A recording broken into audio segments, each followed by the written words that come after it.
L'Argentine rêve de Coupe du Monde alors qu'elle vit un cauchemar financier. Le pays est dans une situation critique. Il a jusqu'au 30 juillet pour rembourser 1,3 milliard de dollars à des fonds vautours, des fonds spéculatifs américains qui ont racheté une partie de la dette du pays. Parfois, je lis plus de choses sur le football que sur le problème des fonds vautours aux États-Unis. Mais il ne faut pas perdre la tête. Ou bien si, il faut la perdre, mais seulement si on gagne et qu'on devient champion. A l'inverse des autres créanciers de l'Argentine, les fameux fonds vautours n'ont jamais accepté de restructurer la dette. Un tribunal américain leur a donné raison et condamné l'Argentine à payer.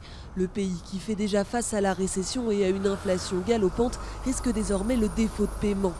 Ante esa situación, Argentina lo que está pidiendo al juez. Face à cette situation, l'Argentine demande au juge de bloquer le processus pour qu'elle puisse renégocier sa dette avec les fonds vautours. La deuda nuevamente con esos fondos buitres y realmente et les payer, mais les payer dans de plus longs délais, car sinon elle ne pourra pas honorer ses engagements.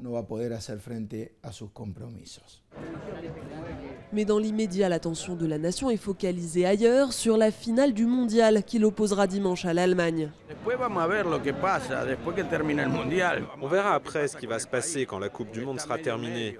On verra ce qui se passe avec le pays parce que ça ne va pas très bien avec cette histoire de vautours. Beaucoup de choses sont cachées.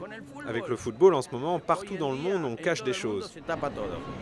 Ce n'est évidemment pas une victoire en Coupe du Monde qui va régler les problèmes financiers de l'Argentine, mais le coup de fouet d'optimisme que cela donnerait au pays lui serait fort utile pour affronter les difficultés économiques à venir.